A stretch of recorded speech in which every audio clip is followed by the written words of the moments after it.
কেমনে প্রচার করতে হবে, তোমাকে আমাকে কেমনি আল্লাহর দিনকে স্মরণ করতে হবে, দিনের পথে পরিচালিত হতে হবে।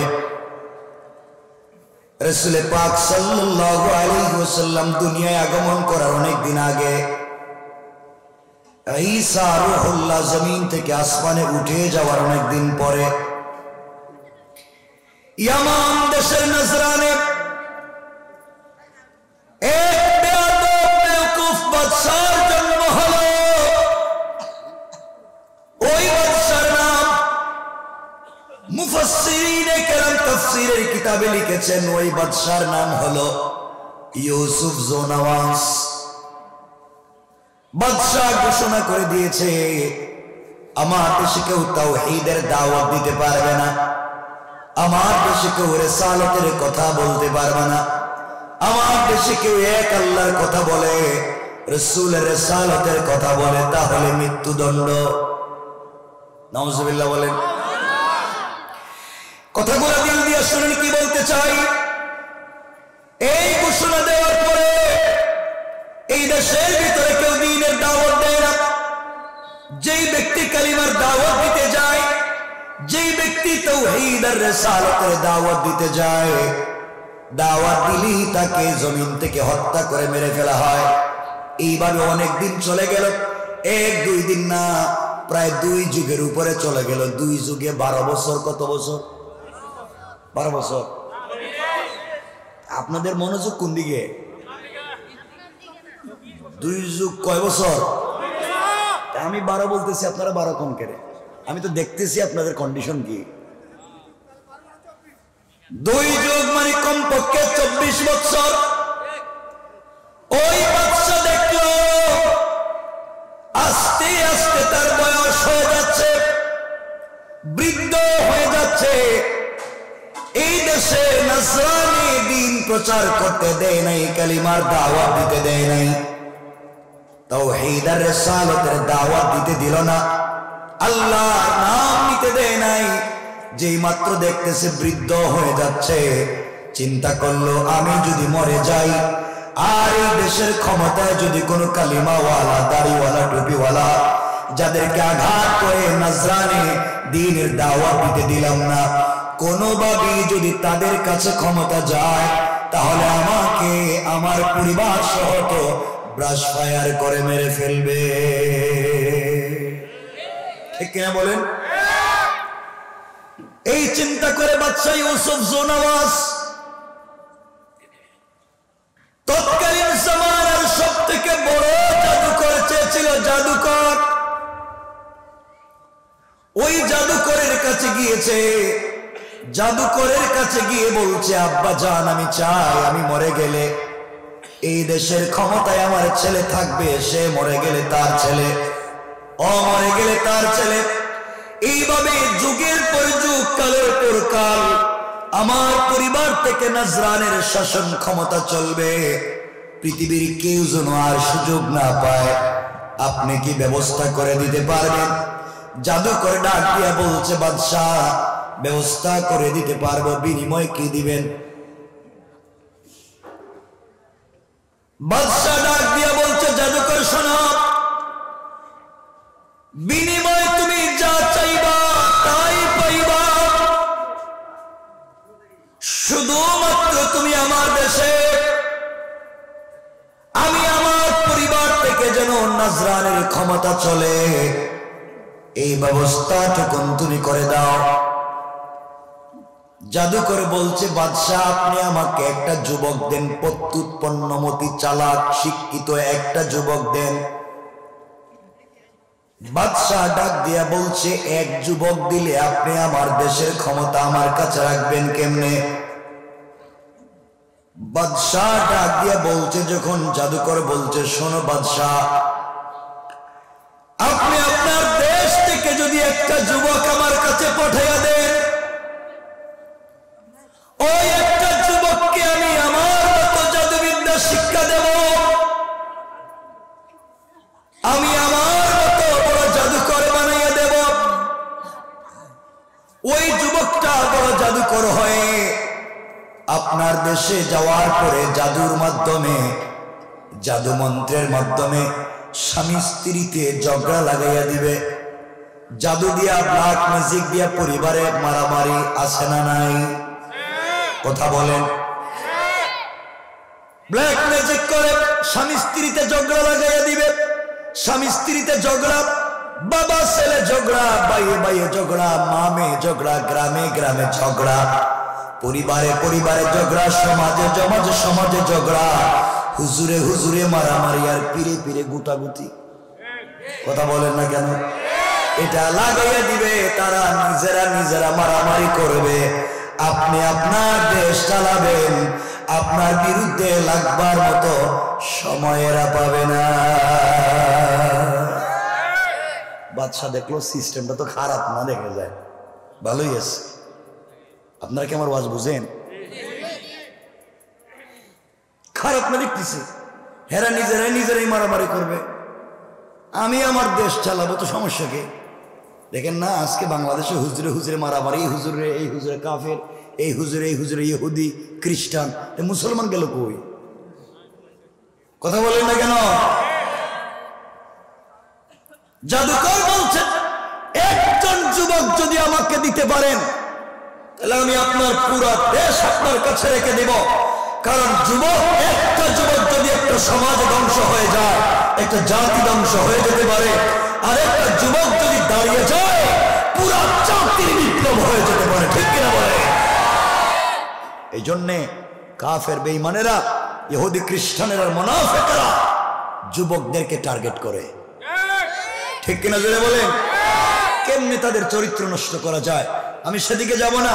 দেখেন না, এতদিন শুনলাম বাচ্চারা ওই যে বেঙ্গের মতো নাচানাচি করে লাফায়, এরপরে শুনলাম আলু ভর্তা বানাচ্ছে, ডিম বাজি বানাইতেছে। এখন বানাইতে এখন ছেলে কেমনে মেয়ে হইতেছে এই শিক্ষা দিতেছে। কথা বলেন না কেন? মনে মনে নাকি ছেলেরা মেয়ে হয়ে যাইতেছে, মেয়ে নাকি ছেলে হয়ে যাইতেছে। কি শয়তান চিন্তা করেন। আমি এই ওয়াজে যাচ্ছি না, সেই দিকে যাচ্ছি না, আমি শুধু বলতে চাই, মনে রাখবেন এই পৃথিবীতে আল্লাহ যেভাবে একজন পুরুষের অধিকার দিয়েছেন, একজন নারীরও সেম অধিকার দিয়েছেন। থার্ড জেন্ডার বা আমরা যাকে ক্লিব লিঙ্গ বলি, তৃতীয় লিঙ্গ বলি, হিজড়া, তাদেরকে আল্লাহ পূর্ণ অধিকার দিয়েছেন। আল্লাহ বলেছেন একজন হিজড়া যদি সে অধিকাংশ তার বডির স্ট্রাকচার পুরুষের মতো হয়, তাহলে তাকে পুরুষ ধরে ইসলামের পূর্ণাঙ্গ বিধান পুরুষের মতো তার উপরে কায়েম করে বাবার সম্পত্তিতে সে পুরুষের মতো পাবে। আর সে যদি মেয়ের মতো হয়, তাহলে বাবার সম্পত্তিতে সে মেয়ের মতো পাবে। তাহলে ইসলাম তাকে ঠকিয়েছে না অধিকার দিয়েছে? কথা বলে। হিজড়া এটা অন্যায় কিছু নয়, আল্লাহর সৃষ্টিতে ত্রুটিপূর্ণ। জন্মের সময় সে এমন ছিল, সে পরিবর্তন হয় নাই। কিন্তু আজকে যারা ট্রান্সজেন্ডার নামে হিজড়াদেরকে চালিয়ে যেতে চায়, মনে রাখবেন ট্রান্সজেন্ডার একটা ট্রান্সফার হয় আর হিজড়া হয় না। সুতরাং মনে রাখবেন এই দেশে মুসলমানদের, এই দেশে যারা ট্রান্সজেন্ডারের নামে অপসংস্কৃতি, অসভ্যতা, বদমাইশিকে আনতে চায়, যারা এই দেশের জাতীয় দুশ্মন। ঠিক কিনা বলে? জাতির সাথে গাদ্দারি করে যায়। এখন নাকি বইয়ে আছে কেমনে শরীফ হইল।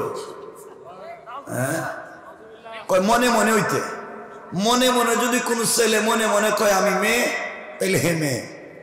এখন কত হইল? কথা কয় না। মনে মনে যদি সব হইয়া যায়, আপনার দুলাভাই বাড়িতে 10 কেজি মিষ্টি নিয়ে আইছে, আপনি দুলাভাই কইলেন আব্বা, আপনি কোন সময় আইছেন? কত আমার আব্বা কসকেন? কয় মনে মনে আব্বা। মনে মনে কি? আল্লাহ আমাদেরকে হেফাজত করো, সবাই বলেন আমিন। মনোযোগ দিয়ে শুনেন, আজকে যুবকদের চরিত্র নষ্ট করা হচ্ছে, যুবকেরা খারাপ হয়ে যাচ্ছে, ওদের হাতে মাদক আর ফেন্সিডিল আবার ধরিয়ে দেওয়া হচ্ছে, ওদের চরিত্র নষ্ট হয়ে যাচ্ছে। ঠিক কিনা বলে? এদেরকে ভালো পথে নিয়ে আসবে কি কোনো চিন্তা নাই। আমার বন্ধুগণ, কথাগুলো দিল দিয়ে শুনে কি বলতে চাই, বাদশাহ ইউসুফ জুনওয়াজ নাজরানে এসে পুরা দেশ খুঁজতে লাগলো, কেমন করে একটা ভালো ছেলে পাওয়া যায়। কথাগুলা দিল দিয়ে শুনলেন, পুরা দেশ খুঁজে একটা যুবককে পাইছে, যে যুবকের নাম মুফাসসিরিনে কেরাম তাফসীরের কিতাবে লিখেছেন, ওই যুবকের নাম হলো আব্দুল্লাহ বিন তামির। এই যুবকটাকে ডাক দিয়ে বলতে, যুবক শোনো, তুমি শুধুমাত্র জাদুবিদ্যা শিক্ষা করে আমার দেশে ঝগড়ার মারামারি লাগাইয়া দিবা, পুরা দেশের ভিতরে মারামারি লাগাইয়া দিবা, বিনিময়ে তুমি যা চাইবা তাই পাইবা। বাদশাহও বলে দিয়েছে তুমি যা চাইবা তাই পাইবা, প্রয়োজনে তোমাকে আমার মন মতো করে দেব। দুইটা বর্ণনা পাওয়া যায়। কেউ বলেছেন আব্দুল্লাহ প্রতিদিন সকালবেলা জাদুবিদ্যার জন্য যায়, বিকেল বেলা নিজের বাড়িতে ফিরে আসে। আর কেউ বললেন আব্দুল্লাহ বিন তামির 6 মাসের জন্য জাদুবিদ্যা শিখতে চলে গিয়েছে। ওই জাদুকরের কাছে কথাগুলো বুঝবেন। ওখানে যাওয়ার পরে 6 মাস পরে বড় জাদুকর হয়ে দেশে আসতেছে। আসার পথে সে যখন জমিন থেকে দিন মুছে দেওয়ার জন্য, জমিন থেকে তাওহীদ আর রিসালাতকে মুছে দেওয়ার জন্য সে ওই জায়গায় ঢুকে পড়েছে। ঢুকার পরে দেখে গাছের গোড়ায় বসে বসে একজন আল্লাহর ওলি গাছের গোড়ায় বসে বসে সত্য ধর্ম কালিমার দাওয়াত দিয়ে যায়। সুবহানাল্লাহ, জোরে পড়েন। আমার বন্ধুগণ, কথাগুলো দিল দিয়ে শোনেন। এই পৃথিবীতে কার জন্য এত কিছু করছেন, ইন্তেকাল করলে দেখবেন কেউ আপনাকে মনে রাখবে না, দুনিয়ার জমিনে কেউ আপনাকে স্মরণ রাখবে না। কিন্তু দুনিয়ার জমিনে যদি আপনি আল্লাহকে স্মরণ করে যেতে পারেন, আল্লাহকে সন্তুষ্ট করে যেতে পারেন, পৃথিবীর সকল মানুষ যদি আপনাকে ভুলে যায়, আল্লাহ বলছেন কঠিন সময় তিনি আমাদেরকে ভুলে যাবেন না। কথাগুলো দিল দিয়ে শুনে কি বলতে চাই, এক পর্যায়ে ওই যুবকটা মুরব্বীকে ডাক দিয়ে বলছে, আঙ্কেল আপনি গাছের গোড়ায় বসে বসে কি করেন আমি জানতে চাই। আল্লাহর ওলি ডাক দিয়ে বলছেন, যুবককে তোমাকে চিনলাম না, আমি গাছের গোড়ায় বসে বসে সত্য ধর্ম কালিমার দাওয়াত দিয়ে যাই। আব্দুল্লাহ ডাক দিয়ে বলছে, শোনেন, আমি এইমাত্র জাদুবিদ্যা শিক্ষা করে এসেছি এই দেশ থেকে তাওহীদ মুছে দেওয়ার জন্য, এই দেশ থেকে রিসালাতকে মুছে দেওয়ার জন্য। এই দেশে আল্লাহর নাম থাকবে না, এই শিক্ষা নিয়ে আমি এই দেশের ভিতরে ঢুকেছি। আপনি ওই দেশের ভিতরে দ্বীনের দাওয়াত দিচ্ছেন, আমি বাদশার সঙ্গে দেখা করে আসতেছি, আসার পরে কিন্তু আপনাকে এখান থেকে হত্যা করে মেরে ফেলবো। আমার বন্ধুগণ, এইভাবে হুমকি দিয়া এই যুবক যখন চলে যায়, আল্লাহর ওলি যুবকের চেহারার দিকে তাকালেন। যুবকের চেহারার দিকে তাকিয়ে প্রথমে কতক্ষণ কাঁদলেন, তারপরে মুস্কি হাসতে শুরু করলেন। যুবক আল্লাহর ওলির চেহারার দিকে তাকিয়ে ডাক দিয়ে বলছে, আঙ্কেল আপনি আমার চেহারার দিকে তাকিয়ে কাঁদলেন কেন, হাসলেন কেন? আল্লাহর ওলি ডাক দিয়ে বলছেন, যুবক শোনো, এই জন্য তোমার চেহারার দিকে তাকিয়ে আমি কাঁদলাম। আল্লাহ তাআলা তোমাকে এত সুন্দর করে তৈরি করেছে, আল্লাহ তাআলা তোমার স্ট্রাকচার ডিজাইন এত সুন্দর করেছে। আমার জীবনে এত সুন্দর চেহারার কোন যুবককে আজ পর্যন্ত দেখি নাই। কিন্তু যুবক রে, আমি চিন্তা করে দেখলাম এই মুহূর্তে তুমি যদি মারা যাও, কবরে চলে গেলে সাপ বিচ্ছুর কামড় ছাড়া তুমি আর কিছুই পাবা না। কারণ তোমার ভিতরে আল্লাহর পরিচয় নাই, তোমার ভিতরে রাসূলের রিসালাত নাই, তুমি এই জমিন থেকে দ্বীন মুছে দেওয়ার ষড়যন্ত্র করো। সুতরাং কবরে গেলে তুমি শাস্তি ছাড়া জান্নাত পাবে না। এই জন্য তোমার চেহারার দিকে তাকায় কাঁদলাম। আহারে, এত সুন্দর চেহারার মানুষ কেমনে জাহান্নামের আগুনে জ্বলবে। এত সুন্দর চেহারার মানুষকে কেমনে সাপ বিচ্ছু কামড় দিবে। এই জন্য তোমার চেহারার দিকে তাকিয়ে কাঁদলাম। যুবক, আমি তোমার চেহারার দিকে তাকিয়ে হাসলাম কেন তুমি জানতে চাইলা? শোনো যুবক রে, এই জন্য তোমার চেহারার দিকে তাকিয়ে আমি হাসলাম। আল্লাহ তাআলা যখন দুনিয়ার জমিনে খলিফা বানাতে চাইলেন, প্রতিনিধি বানাতে চাইলেন, আল্লাহ রাব্বুল ইজ্জত ওয়াল জালাল ফেরেশতাদেরকে বললেন, وَإِذْ قَالَ رَبُّكَ لِلْمَلَائِكَةِ إِنِّي جَاعِلٌ فِي الْأَرْضِ خَلِيفَةً। আল্লাহ রাব্বুল ইজ্জত ওয়াল জালাল বলেন, ফেরেশতারা শোনো, এই দুনিয়ার জমিনে আমি আল্লাহ খলিফা বানাতে চাই, প্রতিনিধি বানাতে চাই। ফেরেশতারা আল্লাহর কাছে বলছে, আল্লাহ আতাজালু ফিহা মান ইউফসিদু ফিহা ওয়া ইয়াসফিকুদ দিমা, আপনি কি এমন জাতি বানাতে চান যারা দুনিয়ার জমিনে ফিতনা করবে, মারামারি করবে, দাঙ্গা হাঙ্গামা করবে, রক্তপাত করবে? এমন জাতিকে কি আপনি বানাতে চান? ওয়া নাহনু নুসাব্বিহু বিহামদিকা ওয়া নুকদ্দিসু লাক, আমরা সব সময় তোমার ইবাদত করি, তোমার তাসবিহ পড়ি, তুমি কেন আমাদেরকে বানাতে চাও না?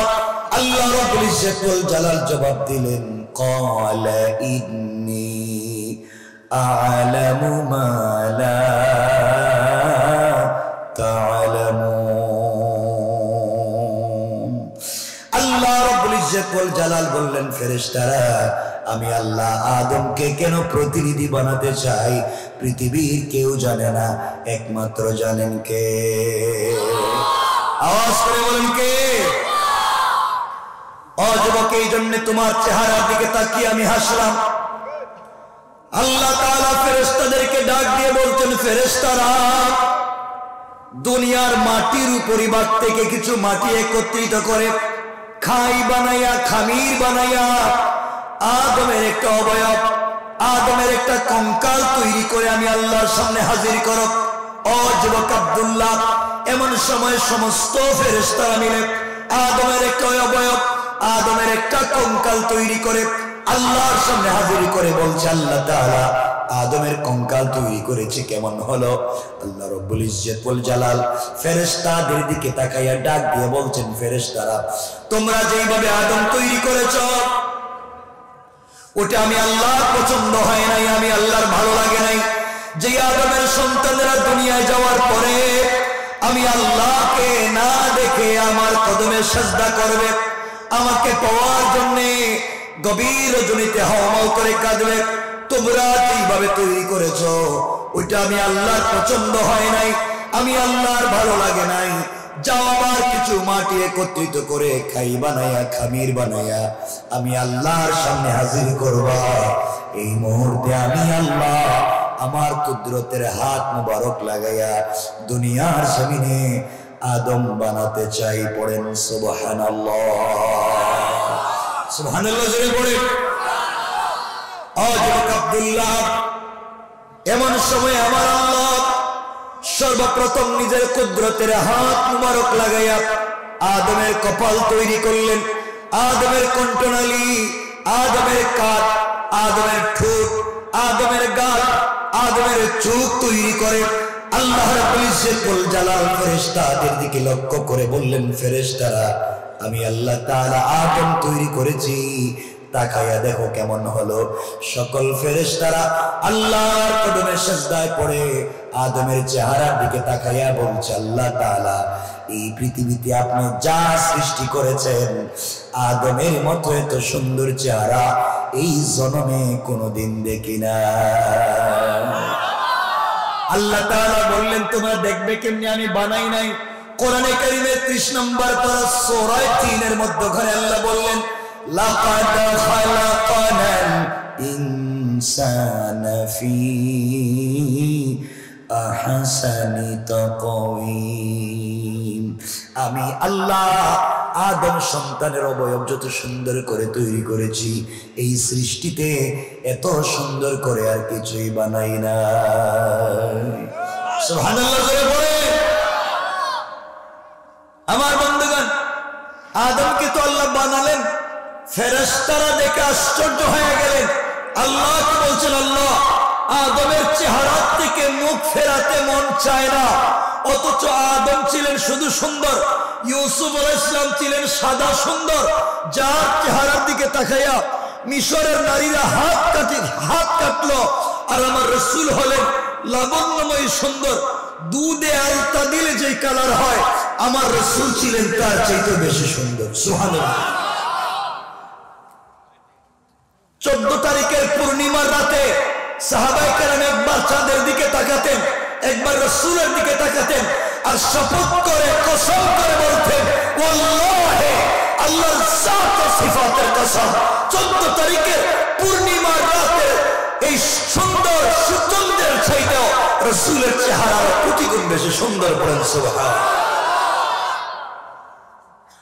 এই জন্যে মুসনাদে আহমদে পাওয়া যায়, হযরতে আম্মা জান আয়েশা সিদ্দিকা রাদিয়াল্লাহু তাআলা আনহা বলতেন, আমার যখন মাঝে মাঝে কাজ করতে গিয়া সুই হেরে যেত। সুই চিনেন আপনার? কি করে কাজ করে, ছোট ছোট সুই। আম্মা জান আয়েশা বলেন, আমার হাতের সুই যখন হারিয়ে যায়, তখন আমি রাসূলের কাছে গিয়ে বলি, ইয়া রাসূলুল্লাহ আপনি একটু মুচকি হাসেন। রাসূল যখন মুচকি হাসতেন, তার দাঁতের আলোতে আমার হারিয়ে যাওয়া সুই খুঁজে পেয়ে যেতাম। এটা আসতে বললেন সুবহানাল্লাহ, আর জোরে বলেন না সুবহানাল্লাহ। কেমন ছিলেন রাসূল পাক সাল্লাল্লাহু আলাইহি ওয়াসাল্লাম? আমার বন্ধুগণ, কথাগুলো দিল দিয়ে শুনেন, সামনে কি বলতে চাই। আল্লাহ রাসূল এমন সুন্দর ছিলেন, আল্লাহ তাআলা আদমকে তৈরি করলেন। ফেরেশতারা আল্লাহর কাছে ডাক দিয়ে বলছেন, আল্লাহ তাআলা এই সৃষ্টিতে আপনি যা সৃষ্টি করেছেন এই পর্যন্ত কোন বললেই তৈরি হয়ে যায়, আপনি যদি বলেন হয়ে যাও সাথে সাথে হয়ে যায়। আদমকে কেন হাত দিয়ে বানাতে গেলেন? আপনিও তো আদমকে এভাবে তৈরি করতে পারতেন। আল্লাহ রাব্বুল ইজ্জত ওয়াল জালাল বলছেন, শোনো, এই জন্য আমি আদমকে আমার হাত দিয়ে তৈরি করেছি। আদমের সন্তানের দুনিয়ায় যাওয়ার পরে অন্যায় করে গুনাহ করে আমি আল্লাহকে যখন ভুলে যাবে, আল্লাহর কথা যখন কখনো যদি তাদের মনে পড়ে, আর আমার দেওয়া কপাল আমার কুদরতের পায়ে লাগাইয়া, আমার দেওয়া চোখ থেকে 2 ফোঁটা পানি ছেড়ে দিয়া, আমার দেওয়া জবান দিয়ে আমাকে ডাক দিয়ে যখন হাউ হাউ করে কাঁদবে, আমার বান্দা যদি অপরাধ করবার পরে তওবা করে আমার কাছে কান্না করে, আমি আল্লাহর কুদরতের কলিজা ঠান্ডা হয়ে যাবে।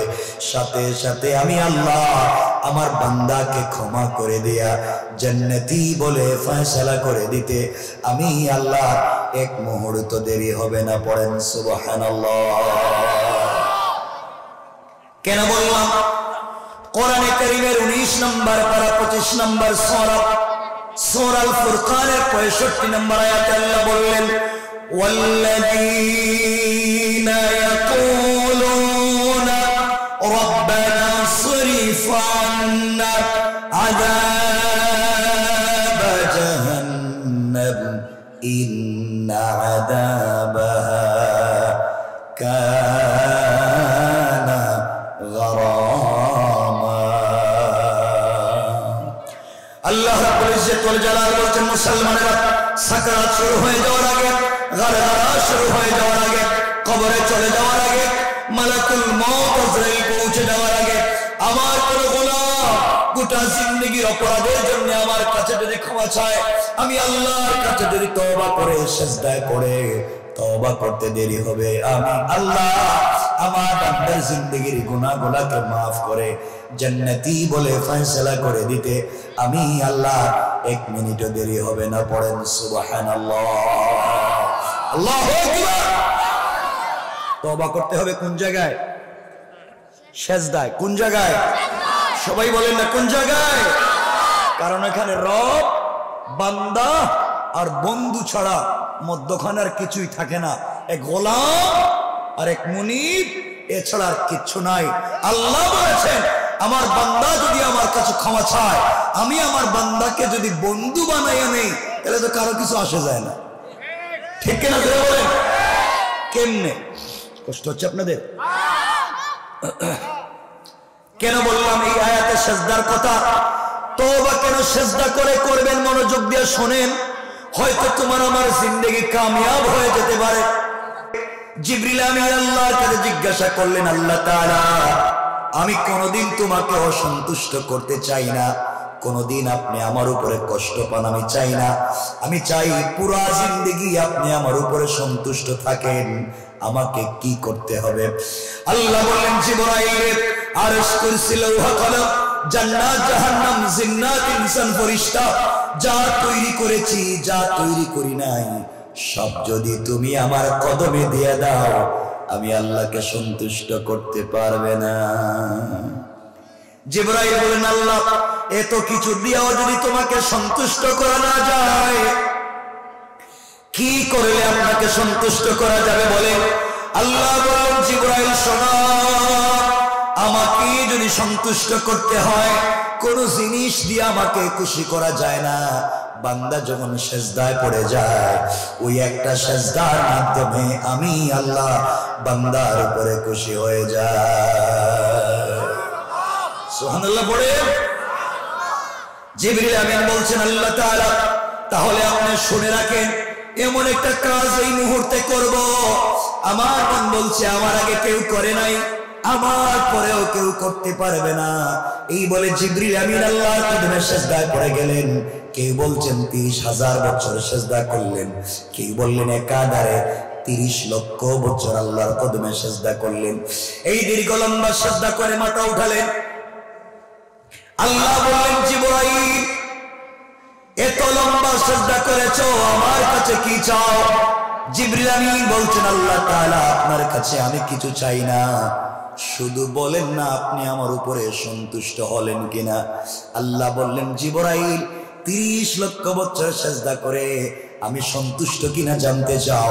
এই প্রশ্নের জবাব জানবার আগে আমার আরশে আজিমের স্ট্রাকচার আর ডিজাইনের দিকে লক্ষ্য করো। জিবরিল আমিন আল্লাহ তাআলার আরশে আজিমের স্ট্রাকচার আর ডিজাইনের দিকে তাকালেন। তাকায়া দেখেন ওখানে সুন্দর করে লেখা আছে, লা ইলাহা ইল্লাল্লাহ মুহাম্মাদুর রাসূলুল্লাহ। জিবরিল আমিন বলছেন, আল্লাহ তাআলা, আয় আল্লাহ, আমি আপনার কাছে জানতে চাই, 30 লক্ষ বছর সেজদা করলাম, আপনি আমার উপরে সন্তুষ্ট হলেন কিনা জানতে চাইলাম, আর আপনি কিনা আমারে কালিমা দেখাইয়া দিলেন। আল্লাহ বললেন, জিবরাইল রে, ওই কালিমার ভিতরে তোমার প্রশ্নের জবাব রয়েছে। জিবরিল আমিন বলছেন, আল্লাহ তাআলা, কেমনে আমাকে যদি বলে দিতেন। আল্লাহ বললেন, শোনো জিবরাইল,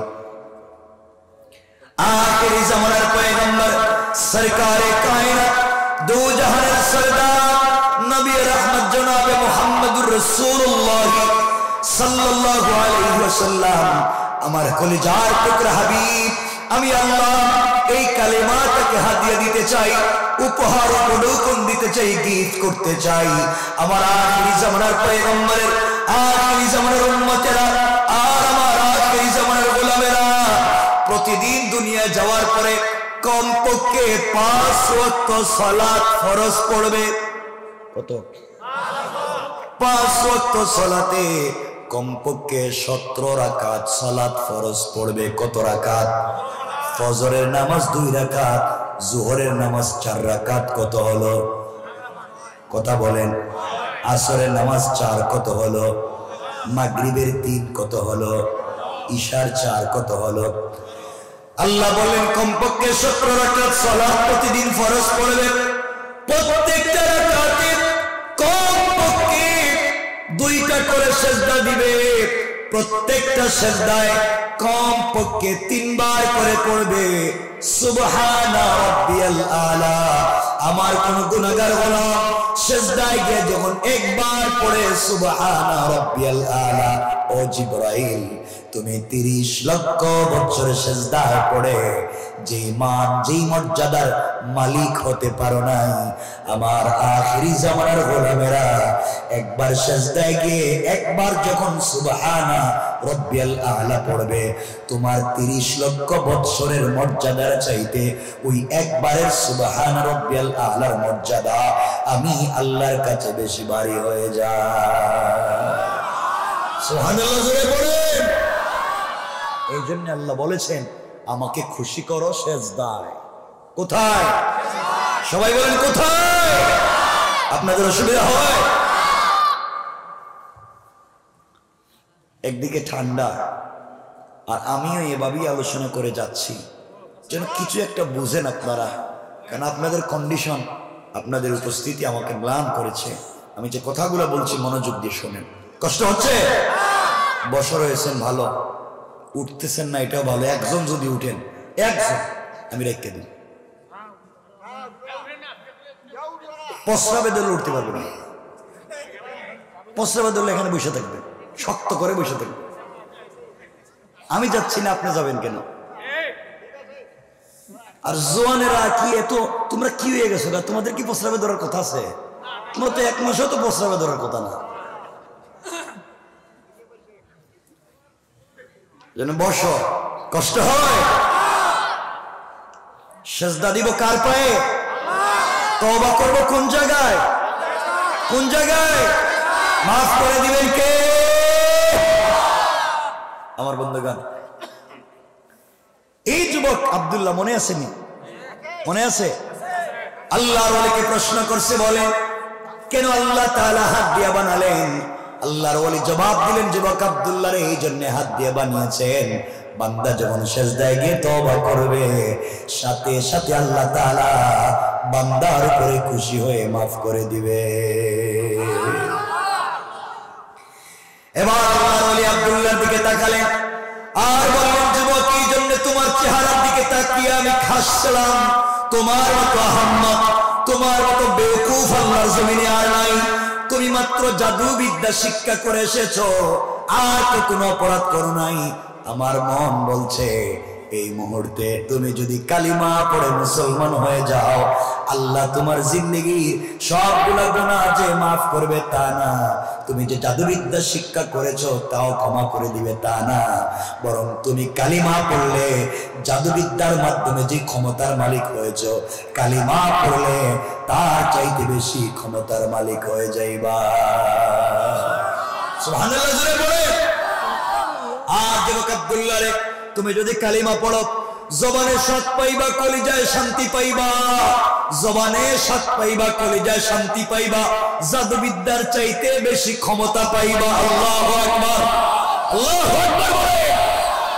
মুসলমানদের অস্ত্র লাগে না, মুসলমানেরা যুদ্ধের ময়দানে গিয়ে মিসওয়াক করে যদি তাকবীর দেয়, কাফেররা পলায়ন করে, ঠিক কিনা বলে? কিন্তু আজকালকে আমরা সে ঈমান নিতে পারি না, সে ইস্তেকামত নিতে পারি না। আমার বন্ধুগণ, যুবক বলছে, হুজুর আমি এত কোটি কোটি টাকা খরচ করে জাদুবিদ্যা শিক্ষা করলাম, আর আপনি বললেন আমি কালিমা পড়ে জাদুবিদ্যা বাদ দিয়ে দিব? এর চাইতে বেশি শান্তি পাবো, স্বাদ পাবো, আরো বেশি ক্ষমতা পাবো, সত্যি কি কালিমা পড়বো? আল্লাহর ওলি বললেন, যুবক জাদুবিদ্যার মাধ্যমে তো দুনিয়ার ক্ষমতা পাইছো, আখেরাতের না। আর তুমি যদি কালিমা পড়ো দুনিয়ারও ক্ষমতা পাইবা, আখেরাতেরও পাইবা। সুবহানাল্লাহ জোরে পড়েন। বাদশা কোটি কোটি টাকা দিয়া এই যুবককে বিদেশে পাঠাইছিল, জাদুবিদ্যা শিক্ষা করে দেশ থেকে দিন মুছে দিবে। আর যুবক এখন বলছে, হুজুর তাইলে আপনি আমারে কালিমা পড়াইয়া দেন। কৌশল কার? আসতে বলবেন না, জোরে বলেন, কৌশল কার? আল্লাহ। আল্লাহ বুঝাতে চান, ও বাদশা ইউসুফ সুনওয়াজ, তুমি এই যুবককে দিয়া এই দেশ থেকে দিন মুছে দেওয়ার ষড়যন্ত্র করছো, আর আমি এই যুবককে দিয়াই এই দেশে দিন জিন্দা করার সিদ্ধান্ত নিলাম। আল্লাহু আকবার। আল্লাহ চাইলে পারবেন কি পারবেন না? পারবেন কি পারবেন না? এই জন্য আমার আল্লাহ কোরআনে কারীমের ভিতরে অনেক জায়গায় বলেছেন, ওয়া মাকারু ওয়া মাকারাল্লাহ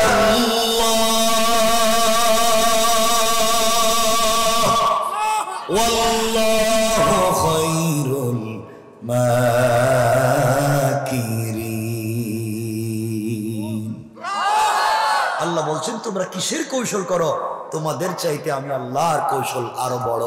পড়েন সুবহান। যুবক বলতেছে হুজুর আপনি আমাকে কালিমা পড়ে মুসলমান বানাইয়া দেন। এই যুবককে দিয়া, কথাগুলো দিল দিয়ে শোনেন মুসলমানেরা, এই যুবককে দিয়া বাদশার টার্গেট এই দেশ থেকে দিন মুছে দিবে। আর আল্লাহ সিদ্ধান্ত নিলেন এই জিনিস দিয়াই এই দেশে দিন জিন্দা করবেন। অর্থাৎ তুমি যেই জিনিস দিয়ে মুসলমানদেরকে মেরে ফেলতে চাও, আল্লাহ চাইলে ওই জিনিস দিয়াই দিন জিন্দা করে দিতে পারেন। ঠিক কিনা বলেন? আল্লাহর ওলি যুবককে কালিমা পড়াইয়া দিয়েছেন, যুবক মুসলমান হয়ে গেছে। আব্দুল্লাহ বিন তামের মুসলমান হয়ে বলছে হুজুর আপনি না বললেন কালিমা পড়লে জবানে স্বাদ পাবো, কলিজায় শান্তি পাবো, ক্ষমতা পাবো, আমি তো কিচ্ছুই পাইলাম না। কালিমা তো পড়ছি, কিছুই বুঝতেছি না, আগের মতোই তো। আল্লাহর ওলি বললেন যুবক তুমি কালিমার স্বাদ বুঝনি, কালিমা অর্ধেক পড়েছ, বাকি অর্ধেক এখনো বাকি আছে। হুজুর বাকি অর্ধেকটা কি? তোমারে আমার বুকের সঙ্গে বুক লাগাইয়া একটা জাতা দিমু, একটা চাপ দিমু। সুবহানাল্লাহ বললেন না? কারণ ইলম সিনাদের সিনা, ইলম শুধু কিতাব পড়ে পাওয়া যায় না। এজন্য জিবরিল আমিন রাসূল পাকের কাছে এসে গারে হেরায় বললেন ইকরা। রাসূল বলছেন আমি পড়তে পারি না। জিবরিল আমিন আবার বলছেন ইকরা। রাসূল বলছেন আমি পড়তে পারি না। জিবরাইল বলছেন ইকরা। রাসূল বললেন আমি তো পড়তে পারি না। জিবরিল আমিন আল্লাহর কাছে বলছেন আল্লাহ তুমি কার কাছে এত বড় কোরআন দিয়ে পাঠাইলা, বেচারা তো নিজেই পড়তে পারে না। আল্লাহ বলেন জিবরাইল আমার বন্ধুকে কিতাবের মুখাতাব কি বানাতে চাই না, তুমি আমার বন্ধুর সঙ্গে তোমার বুকটা লাগাইয়া একটা চাপ দিবা, আর 30 পারা কোরআনের শিক্ষা তার সিনার ভিতরে নাজিল করে দেওয়ার দায়িত্ব আমি আল্লাহ। সুবহানাল্লাহ বলেন না?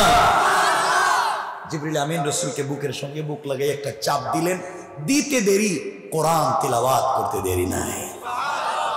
তাহলে ইলম সিনা থেকে সিনায় যায়।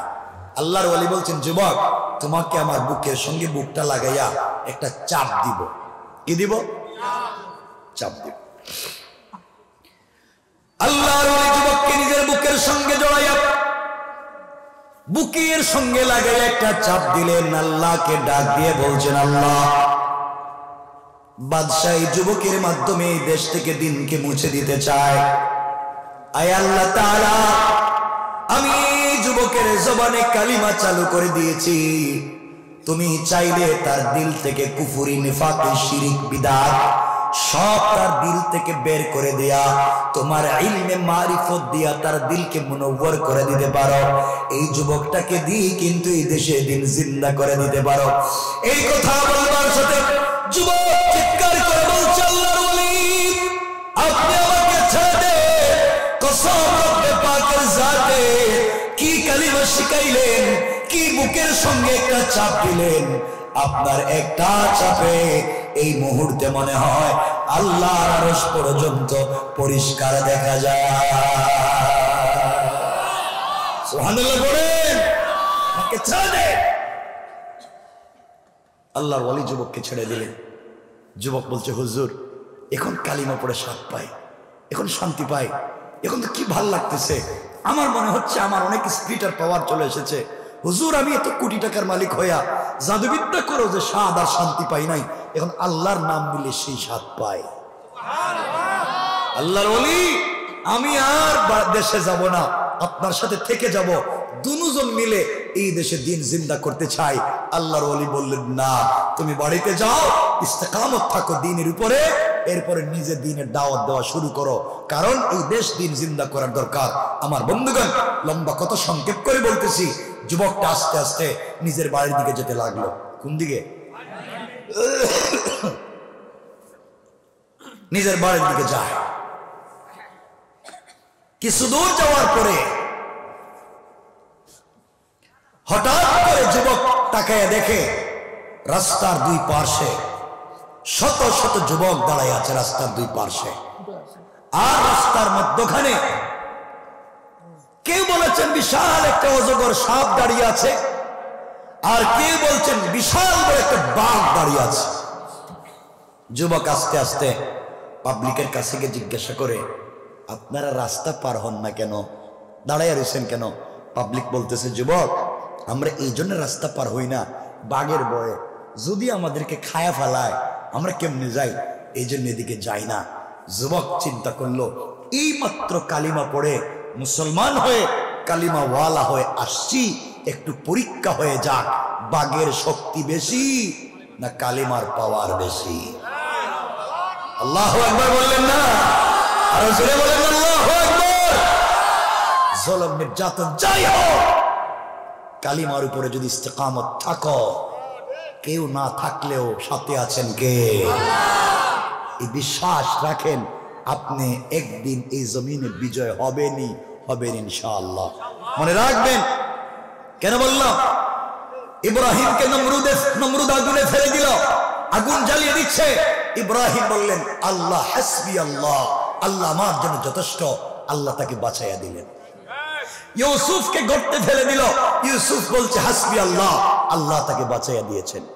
ইউনুস মাছের পেটে চলে গেলেন, তিনিও বললেন হাসবি আল্লাহ, আল্লাহ তাকে বাঁচাইয়া দিলেন। সুবহানাল্লাহ বললেন না? আইয়ুব অসুস্থ হয়ে দীর্ঘ 18 বছর অসুস্থ, তিনি বললেন হাসবি আল্লাহ, আল্লাহ তাকে সুস্থ করে দিলেন। সুবহানাল্লাহ বললেন না? তাহলে আমাদের জন্য যথেষ্ট কে? আরো জোরে বলেন কে? কষ্ট হইতেছে বোধহয় আপনাদের।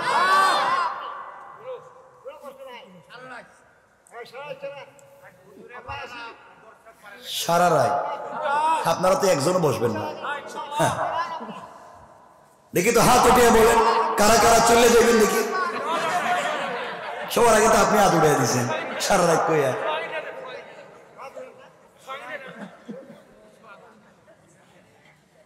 ঘটনা কি? আপনাদের সচেতনতার দিকে আমি খেয়াল রাখি, কেন যারাই আসছেন খেয়াল রাখি যে আমার কথা বুঝতেছেন কিনা। এখন দেখলাম সব জায়গায় তো হাত উঠান। কষ্ট হচ্ছে? হাত উঠান কেড়ে খেলে। আসলে আমি এইভাবে কথা বলা হয়ে ওঠে না আমার কখনো, এই চেহারা। কারণ আমি যেখানে জুমা পড়াই ওখানে তো জুমাই তো লোক হয় 10-15 হাজার। তা আমি তো বসছি শুধু ভালোবাসার ঠেলায়।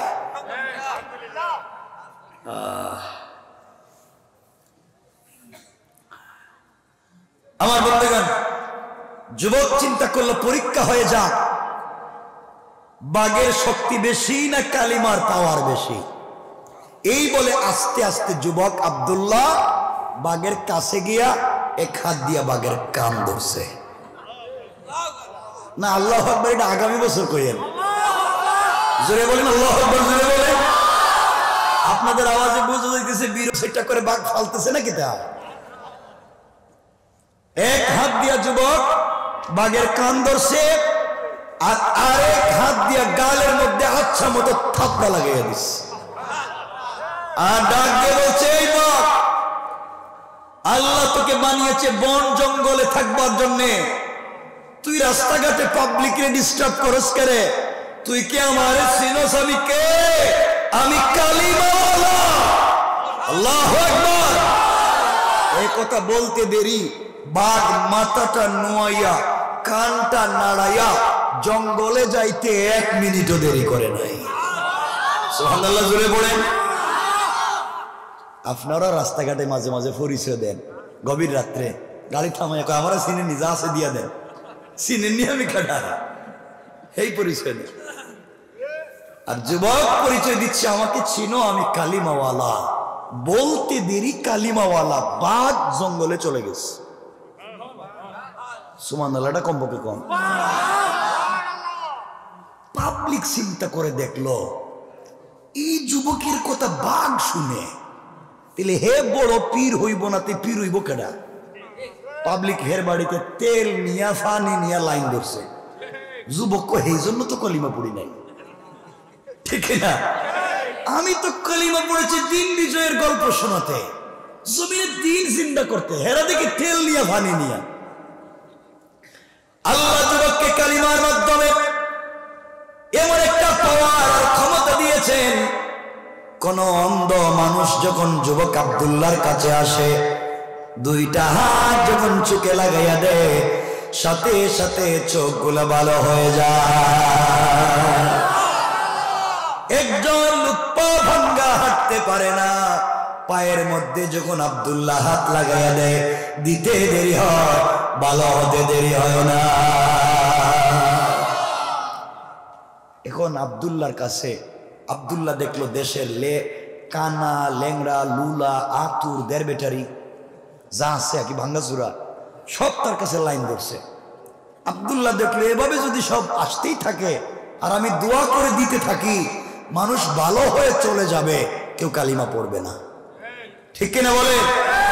আব্দুল্লাহ এবার সিদ্ধান্ত নিল, আমার কাছে যে আসবা আমি বলবো আগে কালিমা পড়ো, তারপরে দোয়া করব। সুবহানাল্লাহ বললেন না? এই যে দিন বিজয়ের কৌশল শিখাচ্ছে, আগে কালিমা পড়ো এরপরে দোয়া করব।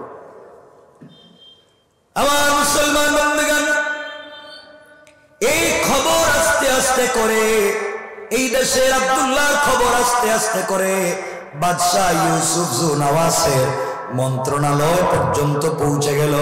বাদশাহ ইউসুফ জুনাওয়াসের অফিস পর্যন্ত খবর পৌঁছে গেল, সংসদ পর্যন্ত খবর পৌঁছে গেল। আমাদের দেশে এমন একটা যুবক আছে, আমাদের দেশে এমন একটা যুবক আছে, যেই যুবকটা কানা লুকরে ভালো করে দেয়, অন্ধ মানুষের চেহারায় আলো নিয়ে আসে। আমার বন্ধুগণ, বাদশাহ ইউসুফ জুনাওয়াসের একজন মন্ত্রী, গালেবান অর্থমন্ত্রী, তিনি ছিলেন জন্মান্ধ, চোখে দেখতেন না, কিন্তু জ্ঞান বুদ্ধি ভালো থাকার কারণে বাদশাহ তাকে অর্থমন্ত্রীর দায়িত্ব দিয়েছে, তিনি চোখে দেখতেন না। তিনি যখন খবর পাইলেন এই দেশের একটা যুবক অন্ধ লোককে ভালো করে দেয়, তিনিও কোটি টাকার হাদিয়া তোফা নিয়া একটা দল নিয়া আব্দুল্লাহর বাড়িতে হাজির হয়ে গেলে। আব্দুল্লাহ তাকায় দেখে এই তো মন্ত্রী, এই মন্ত্রী তো যার দস্তগতার সিগনেচারের মাধ্যমেই তো বিদেশে আমার কাছে টাকা পাঠাইছে জাদুবিদ্যা শিক্ষা করার জন্য, এই তো সংসদে বিল উত্থাপন কইরা এই দেশে কালিমা বন্ধ করছে, এখন আমার বাড়িতে আসে কে? কে আনতেছেন? আসতে বলবেন না, জোরে বলেন কে? মন্ত্রী সাহেব গিয়ে বলছে, কে বাবা? আমি তোমারে চিনি না, চোখেও দেখি না, আমি শুনছি তুমি নাকি অন্ধ লোকের চোখ ভালো করে দিতে পারো। আমি এই দেশের মন্ত্রী, আমার চোখটা কানা, তুমি যদি চোখ ভালো করে দিতে পারো, এখানে যা আছে সব তোমারে দিয়ে দিলাম। আব্দুল্লাহ বলতেছে, মন্ত্রী সাহেব, চোখ তো আমি ভালো করে দিতে পারি না, চোখ ভালো করে দিতে পারেন একমাত্র আমার আল্লাহ। সুবহানাল্লাহ বললেন না? দীর্ঘ 30, 35, 40 বছর পরে হঠাৎ মন্ত্রীর সামনে আল্লাহর নাম, এ চমকে উঠছে। আল্লাহর নাম কই কি? মন্ত্রী বলতেছে, কে বাবা তুমি? আল্লাহর নাম বললা? আমাদের খোদা, আমাদের আল্লাহ, আমাদের খোদা তো আমাদের বাদশাহ, আমাদের দেশের বাদশাই তো আমাদের খোদা। নাউজুবিল্লাহ বলেন। আব্দুল্লাহ বলছে, মন্ত্রী সাহেব, আপনাদের দেশের বাদশাই যদি আপনার খোদা হবে, তো শৌকের জন্য আমার কাছে আইছেন কে? কথা বলেন না কেন? এর কাছে গেলেই তো, তাহলে আমার কাছে কেন আইছেন? মন্ত্রী দেখলো বিষয়টা তো ঝামেলা। বাবা, আমার শৌকের তো দরকার, কিন্তু চোখটা কেমনে পাওয়া যায়? তুমি যে এই দেশে কালিমার দাওয়াত দিতেছ, তুমি কি জানো আমরা একটা ছেলে যার নাম আব্দুল্লাহ বিন আমের, তাকে কোটি কোটি টাকা দিয়ে বিদেশে পাঠাইছি, জাদুবিদ্যা শিক্ষা করে আসতেছে, এই দেশ থেকে দিন মুছে দিবে, তুমি আবার কেমনে এখানে দিনের দাওয়াত দাও? আব্দুল্লাহকে আমি তো হেই আব্দুল্লাহ। আল্লাহু আকবার বললেন না? আপনারা যে আব্দুল্লাহরে পাঠাইছেন, আমি তো হেই আব্দুল্লাহ। আল্লাহু আকবার। মন্ত্রীকে তুমি হি আব্দুল্লাহ, তোমার না জাদুবিদ্যার জন্য পাঠাইছিলাম, তুমি এখন কালিমার দাওয়াত দাও কেন? আব্দুল্লাহ ডাক দিয়ে বলছে, মন্ত্রী শোনো, আপনারা জাদুবিদ্যার জন্য পাঠাইছেন, কথা যেমন সত্য, আপনাদের টাকা পয়সা খরচ করে জাদুবিদ্যা শিখছি তাও সত্য। আসার পথে আমার আল্লাহ আমাকে জাদু করে কালিমা পড়াইয়া মুসলমান বানাইয়া মন্ত্রী সাহেব এই মুহূর্তে আপনার সামনে দাঁড় করাইয়া বলতেছে, ও মন্ত্রী, তুমি যদি চোখ পাইতে চাও তুমিও কালিমা পড়ে মুসলমান হয়ে যাও। মন্ত্রী সাহেব, চোখ যদি পাইতে হয় কালিমা পড়াই লাগবে। মন্ত্রী তো বলছে মহাবিপদে, কালিমা কেমনে পড়ি? চিন্তা করলো, কালিমা যদি পড়ি আর চোখ পাই তাহলে চোখ পাওয়ার পরে কালিমা ছেড়ে দিব। নিয়ত ভালো না খারাপ? এত আসতে বলবেন না, জোরে বলেন। ওইটা তো নির্বাচনী ওয়াদা, নির্বাচনের আগে কত ওয়াদা দেয়, এটাকে আর পরে পুরা করা লাগে নাকি? তো এও চিন্তা করলো, এটা হলো কালিমা পড়লাম, ওয়াদা করলাম, কালিমা পড়ছি, চোখ পাইছি, কালিমা ছেড়ে দিলাম। নিয়ত ভালো না খারাপ? কথা বলে। মন্ত্রীকে আব্দুল্লাহ কালিমা পড়াইয়া দেয়, কোনো সমস্যা নাই। আব্দুল্লাহ কালিমা পড়াইয়া দিচ্ছে, কালিমা পড়াইয়া চুকে হাত দিয়া বলে, আল্লাহ এর নিয়ত ভালো না, এটা বাটপার,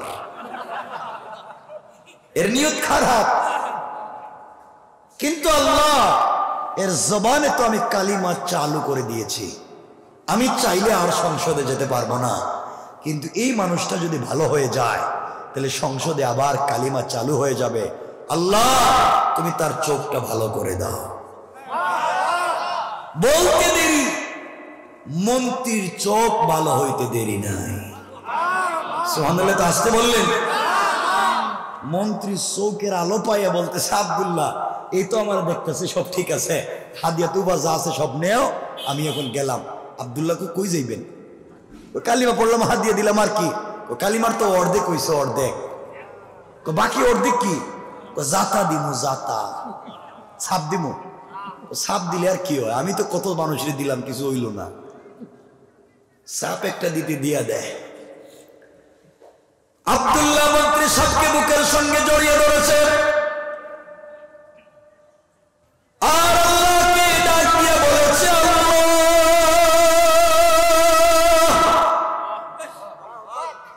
আমি চাই এই মন্ত্রীর চরিত্র ঠিক হয়ে যাক, তার চরিত্র যদি ঠিক হয়ে যায় আর সে যদি দিল ভালো হয়ে যায়, অন্তর থেকে কুফরি নিফাকি বের হয়ে যায়, তাহলে যে সংসদে বিল উত্থাপন করে কালিমা বন্ধ করা হয়েছে তার মাধ্যমে আবার এই সংসদে কালিমা চালু করা যাবে।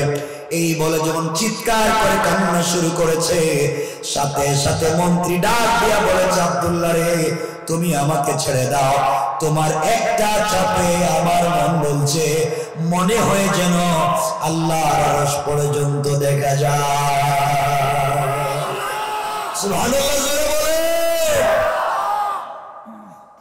আমাকে ছেড়ে দাও। আব্দুল্লাহ মন্ত্রীরে ছেড়ে দিছে।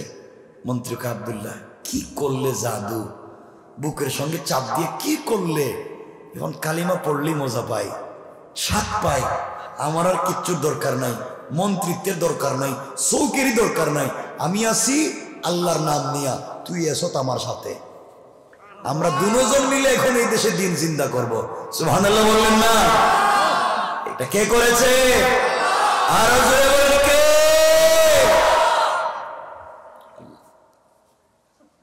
আব্দুল্লাহ বলছে, মন্ত্রী সাহেব এখানে থেকে লাভ নাই, যে সংসদে কালিমা বন্ধ করছেন ওখানে আবার যান। সংক্ষেপ করে দিতেছি, আপনাদের কষ্ট হইতেছে দেখা, আমি লম্বাও করতে চাই না, 11টা তো হয়ে গেছে, ঠান্ডা অনেক। কথাগুলো দিল দিয়ে শোনেন, সামনে কি বলতে চাই। আমার মুসলমান বন্ধুগণ, কথাগুলো দিল দিয়ে শোনেন। এক পর্যায়ে কয়েকদিন পরে সংসদ অধিবেশন বসেছে। বাদশাহ ইউসুফ জুনওয়াসের ডান পাশে ওই মন্ত্রী বসে আছে। হঠাৎ করে বাদশাহ তাকায় দেখে মন্ত্রীর চোখ ভালো। জিজ্ঞাসা করে, ও মন্ত্রী, আপনি চোখ কোথায় পেলেন? মন্ত্রী আওয়াজ করে বলেছে, বাদশাহ, চোখ দিয়েছেন আমার আল্লাহ। দীর্ঘ 50 বছর পরে হঠাৎ সংসদে আল্লাহর নাম বাদশাহ তো কেঁপে উঠছে। মন্ত্রী, কি কো আল্লাহ? আমি না তোমাদের আল্লাহ? আপনি আস্থা বেহুদা। আপনি যদি আল্লাহ হইবেন আমার এতদিন শোক ছিল না, আপনি কইছিলেন, ঠিক কিনা বলে? আর আপনি যদি আল্লাহ, আপনার নিজের নাকের সেন্টার ঠিক নাই, আপনার ফুট মোটা দাঁত বাইরে হয়ে যায়, পাওয়ার লাইনের মতো ফাড়া ফাড়া, নিজেরাই ঠিক মতো বানাইতে পারছেন না, আরে আসমান জমিন কেমনে বানাইলেন? ঠিক কিনা জোরে বলেন?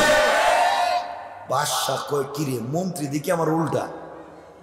মন্ত্রী এ কালিমা পড়াইছে কে? তোমার কি মনে নাই টাকা পয়সা দিয়ে যে বিদেশে আব্দুল্লাহরে পাঠাইছো, অজাদবিদ্যা শিক্ষা করে আইতেছে, তোমাদেরকে সাইজ করো ফিরাইয়া। মন্ত্রী কো হে আব্দুল্লাহ তো কালিমা পড়াইলো। সুবহানাল্লাহ বললেন না? মানে যে তেল দিয়ে ভূত ছড়াইবেন এখন এই তেলেই ভূত লেগে গেছে, ঠিক কিনা বলে? কে করেছে? আওয়াজ করে বলেন কে? আল্লাহ। এটার নামই রব।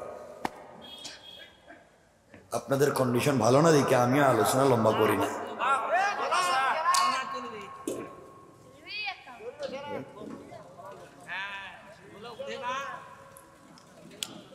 আমার বন্ধুগণ কথাগুলো দিল দিয়ে শোনেন।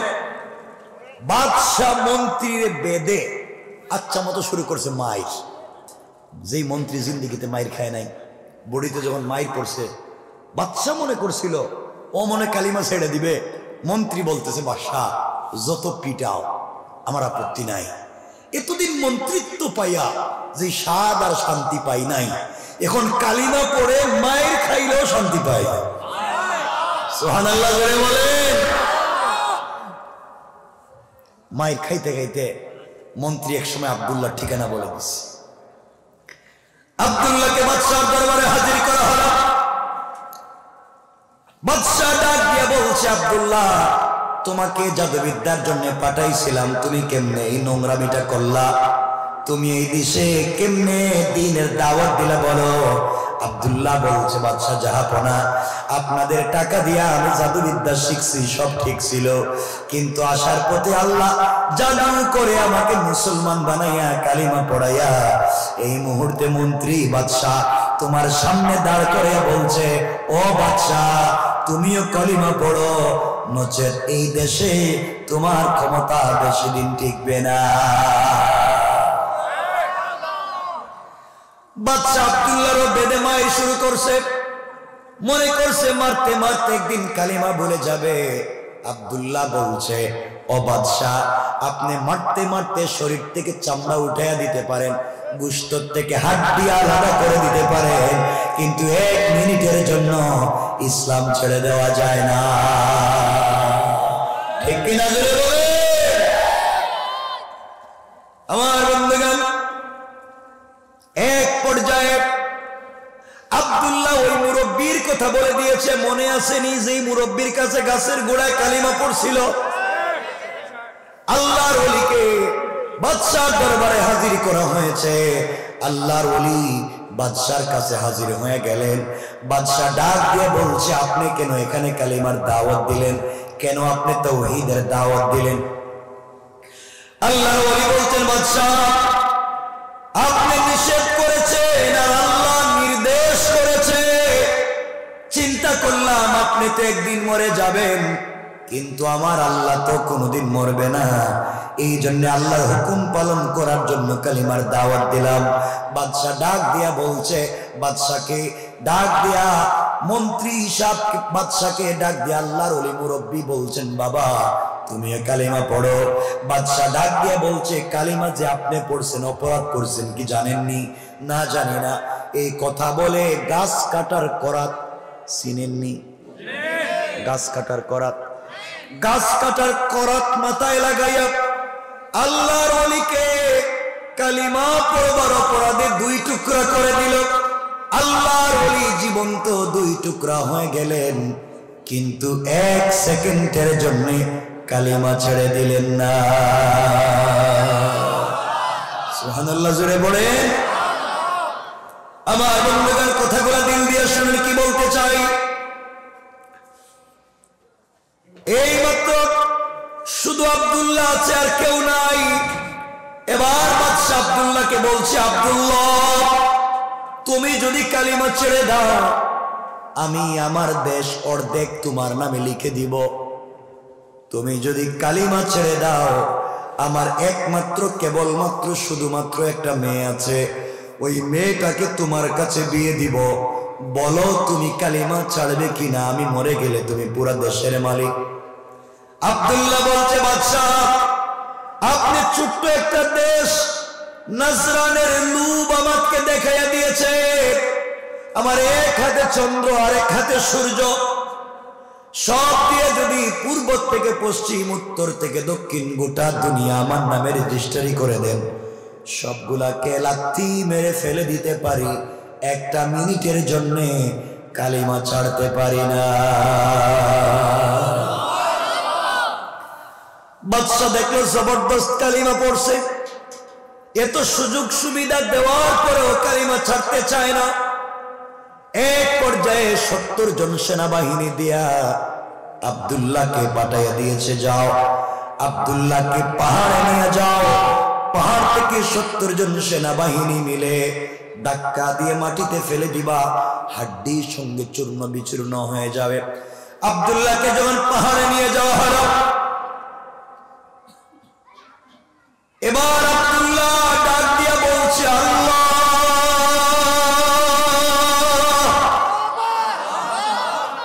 এই দুনিয়ায় তুমি ছাড়া আমার আর কেউ নাই, একমাত্র তোমার জন্য আমার এত বিপদ। আল্লাহ আমি যদি তোমার নাম ছেড়ে দিতাম, বাদশার মেয়েকে বিয়ে করতে পারতাম, এই দেশের মালিক হতে পারতাম। আয় আল্লাহ তাআলা, একমাত্র তোমার নামের কারণে, তোমার ভালোবাসায় দুনিয়ার লোভ লালসা সব ছেড়ে দিলাম। তুমি কি তোমার একজন পাগলা গোলামকে সহযোগিতা করতে পারো না? এই কথা যখন বলেছে, আল্লাহর রহমতের সাগরে জোশ উঠে গিয়েছে। আল্লাহ পাহাড়কে বলছেন, পাহাড় দেরি করো না, ইদা জুলজিলাতিল আরদু জিলজালাহা, পাহাড় থেকে ভূমিকম্প শুরু করো। পাহাড় কাঁপতে শুরু করলো, ভূমিকম্প শুরু করে দিয়েছে, টুকরা টুকরা হয়ে গিয়েছে। 70 জন সেনাবাহিনী আব্দুল্লাহকে ছেড়ে দিয়া নিজের জীবন বাঁচানোর জন্য যখন দৌড়ায়, আল্লাহ আসমান থেকে 70 জন আযাবের ফেরেশতা পাঠাইয়া এই 70 জন সেনাবাহিনীকে ধরে আচ্ছা মতো পিটাইয়া পাহাড়ের মধ্যখানে ঢুকাইয়া পাহাড়কে আবার আগের মতো একত্রিত করে দিয়া আল্লাহ তাআলা আব্দুল্লাহকে সুস্থ রেখে ভালো অবস্থায় হাঁটাইয়া হাঁটাইয়া বাদশাহ দরবারে পৌঁছাইয়া দিয়েছে। বাদশাহ চিন্তা করে জিজ্ঞেস করে, আব্দুল্লাহ তুমি যে আইলা, আমার সেনাবাহিনী কই? আপনার সেনাবাহিনী দেখতেছি পাহাড়ের উপরে আল্লাহুম্মা বিসমিকা আমুতু আয়াকা ঘুমায় গেছে গা, এদেরকে খুঁজে পাইবেন না, এরা তো নাই। বাদশার মাথার গরম হলো, আরো 70 জন সেনাবাহিনী দিয়া আব্দুল্লাহকে পাঠিয়ে দিয়েছে, নিয়ে যাও সাগরের মধ্যে নিয়ে যাও, সাগরের মধ্যে নিয়ে গিয়া হাত পা বেঁধে সাগরের মধ্যখানে ফেলে দিবা, যেন আব্দুল্লাহ জীবন্ত পানিতে ডুবে মরে যায়। আব্দুল্লাহকে যখন সাগরে নিয়ে যাওয়া হলো, এবার আব্দুল্লাহ ডাক দিয়ে বলছে, আল্লাহ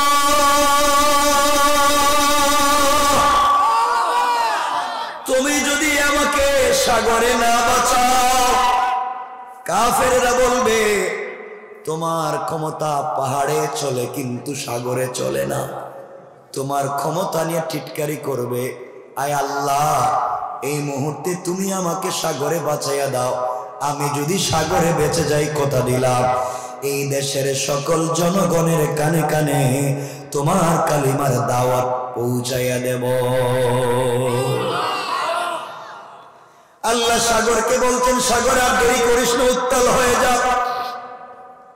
সাগর উত্তাল হয়ে গিয়েছে, তাদের নৌকা ভেঙে টুকরা টুকরা হয়ে গিয়েছে।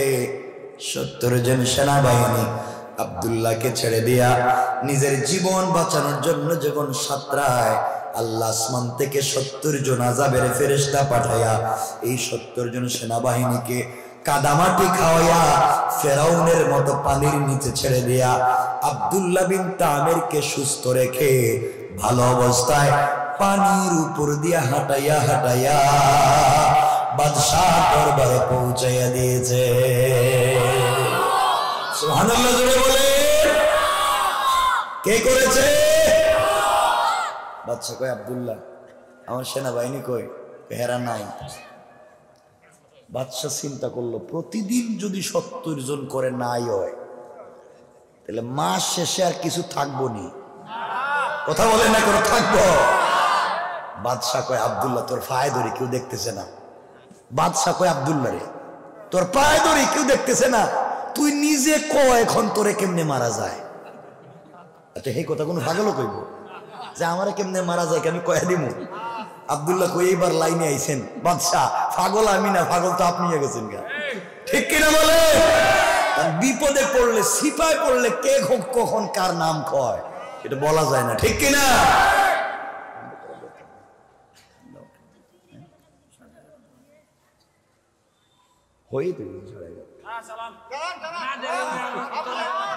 না আমি লম্বা করব না, আমি জানি আসলে আপনাদের কষ্ট হচ্ছে, আমি বুঝতেছি।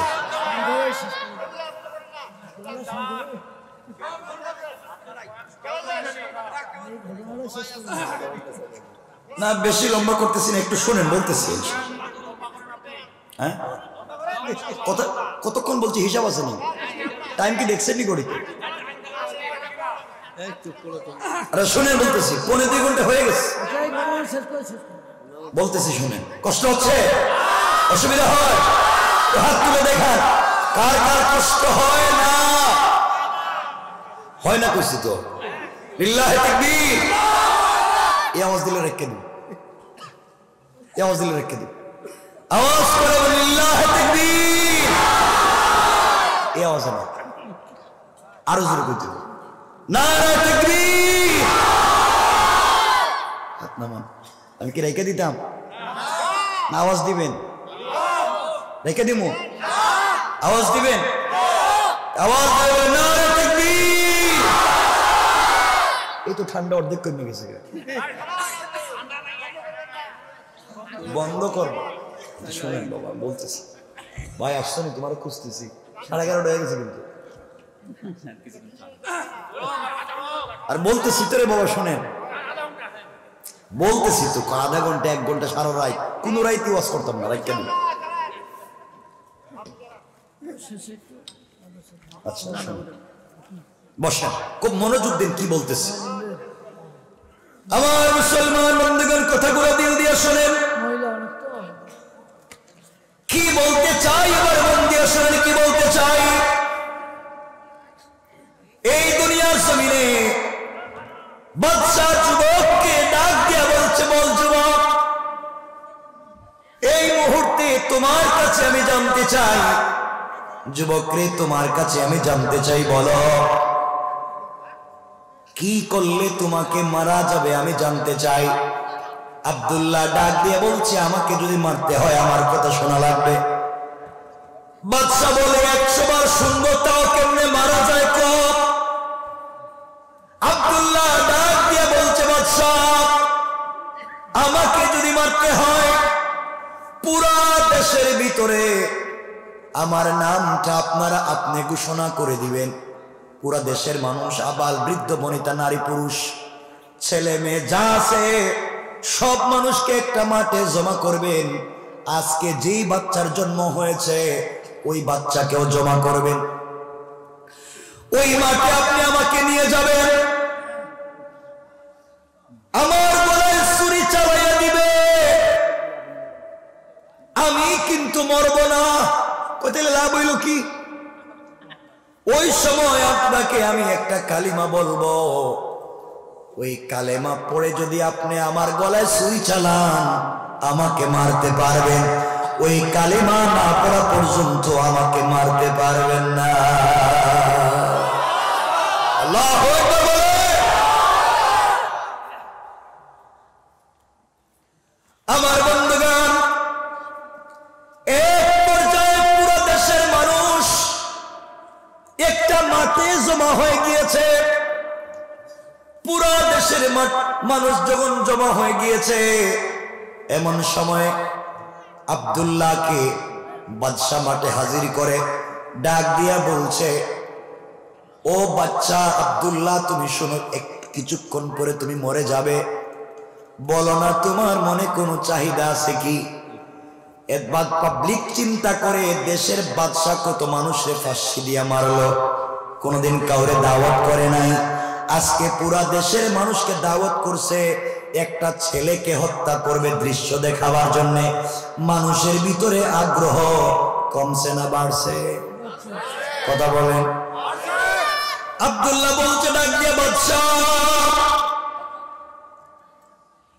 আপনি আমাকে বলছেন কিছুক্ষণ পরে আমি মরে যাব, আমার মনে কোনো চাহিদা আছে কি? আমার মনে চাহিদা হলো 2 মিনিট এই পাবলিকের সামনে ওয়াজ করব। সুবহানাল্লাহ বলেন। বাদশা চিন্তা করে, মানুষে কত কিছু আশা করে, হারে ওয়াজ করব, কর। 2 মিনিট সুযোগ দিলাম। এবার দাঁড়িয়ে গিয়েছে পাবলিকের সামনে, আর ডাক দিয়া বলছে, দেশের জনগণ তোমরা শোনো, বাদশার নাম ইউসুফ জুনওয়াজ, আমার নাম আব্দুল্লাহ বিন তামির। এই বাদশা আমাকে টাকা দিয়ে জাদুবিদ্যার জন্য পাঠাইছিল। আমি জাদুবিদ্যা শিক্ষা করে আসার প্রতি আল্লাহ তাআলা আমাকে জাদু করে কালিমা পড়াইছে। এই অপরাধে বাদশা আমাকে অনেক নির্যাতন করেছে। কালিমা ছেড়ে দেওয়ার জন্য আমাকে অফার করেছে, দেশের মালিক বানাবে, তার মেয়েকে আমার কাছে বিয়ে দিবে, বিনিময়ে যেন আমি কালিমাটা ছেড়ে দিই। আমি ছাড়ি নাই। শেষ পর্যন্ত বাদশা কত নির্যাতন করলো, কোনোভাবে আমাকে মারতে পারলো না। শেষ পর্যন্ত 70 জন সেনাবাহিনী দিয়া পাহাড়ের উপরে আমাকে নির্যাতন করতে পাঠাইছে। ওই জায়গায় আল্লাহ তাআলা আমাকে হেফাজত করছে, তার 70 জন সেনাবাহিনীকে ধ্বংস করছে। এরপরে সাগরে 70 জন দিয়ে পাঠাইছে, ওখানে আল্লাহ আমাকে হেফাজত করছে, তার 70 জন ধ্বংস করছে। বাদশা আমাকে নিজেই বলছে আমাকে কেমনে মারা যায়, এই জন্য আপনাদেরকে আমি দাওয়াত করে একত্রিত করেছি। এতদিন পর্যন্ত বাদশা আমাকে মারতে পারলো না, একমাত্র আমার আল্লাহর নাম না নেওয়ার কারণে এতদিন পর্যন্ত মারতে পারে নাই। এখন তোমাদের সামনে বাদশা আমার গলায় ছুরি চালাবে আমার আল্লাহর নাম নিয়া, আমার আল্লাহর নাম নিয়া আমার গলায় ছুরি চালিয়ে দেওয়ার পরে আমি যদি মরে যাই, বুঝবে আমার আল্লাহর নাম সত্য। আর আল্লাহর নাম নিয়া আমার গলায় ছুরি চালাবার পরে যদি আমি না মরি, বুঝবে আমার আল্লাহর নাম মিথ্যা, বাদশা সত্য। এই সত্য মিথ্যার বিচার তোমাদের কাছে দিয়ে দিলাম। পারবেন? আমি যখন সেজদায় গিয়া সুবহান রাব্বিল আলা পড়ব, তখন আপনি আমার গলায় ছুরি চালাবেন। চিন্তা করেন, কোন মায়ের সন্তান হলে, কেমন ঈমান হলে নিজে জীবন দিয়েও একটা দেশে দিন জিন্দা করতে চায়। আল্লাহু আকবার। এবং মায়েদের, এই সন্তানের মা যারা, এবং মায়েদের এই সমাজে দরকার আছে না নাই? আছে না নাই? আফসোস হয় আজকালকে আমাদের মায়েদের ঘর থেকে শাহজালাল, শাহ পরান, আব্দুল কাদের জিলানী, মুঈনুদ্দিন চিশতি, জুনাইদ বাগদাদি এবং আল্লাহর ওলি আজকালকে আমাদের মায়েদের ঘর থেকে জন্ম নেয় না। আজকালকে আমাদের মায়েদের ঘর থেকে জন্ম নেয় বল্টু মিয়া। কথা কোন লাগে? বল্টু জন্ম নেয়, হে জন্ম নিয়া কিছু খায় না। এরে কিছু খাওয়াইতে গেলে টেলিভিশনে মুটু পাটলু দেখাইতে হয়, ঠিক কিনা? কেন মা এমন হচ্ছে কেন সন্তানের অবস্থা?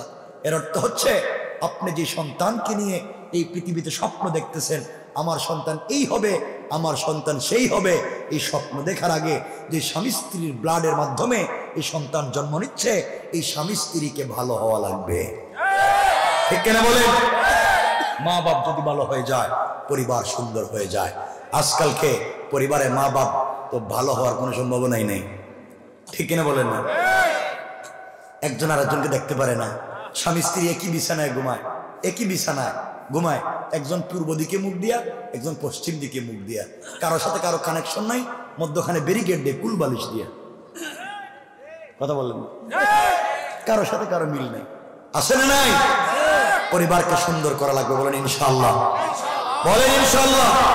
এই জন্য আপনাদের দায়িত্ব আছে, আপনাদের পুরুষদের দায়িত্ব আছে। আপনার ঘরে একটা মেয়ে এসেছে, বাবার বাড়ি ছেড়ে দিয়া, 20-30 বছরের সংসার, মা বাপ ভাই বোন সব ছেড়ে দিয়া নতুন একটা বাড়িতে তোমার হাত ধরে আসছে, তার সুখ দুঃখ ব্যথা বুঝতে হবে আপনাকে। কথা বলেন না কেন? কিন্তু আপনারা তো বুঝেন না, আপনারা তো স্ত্রীকে বুঝতে চান না, শুধু তারা দিয়ে কাজ করান। কথা বলেন না কেন? এই জন্য তার প্রতি একটু নরম দিল হবেন, আদর সোহাগ ভালোবাসা দিবেন, ইনশাআল্লাহ বলেন না? আমার রাসূল বিশ্বনবী রাসূল পাক সাল্লাল্লাহু আলাইহি ওয়াসাল্লাম আম্মা জান আয়েশাকে এত ভালোবাসতেন, নিজে কুলে করে ঘুম পড়াইয়া দিতেন।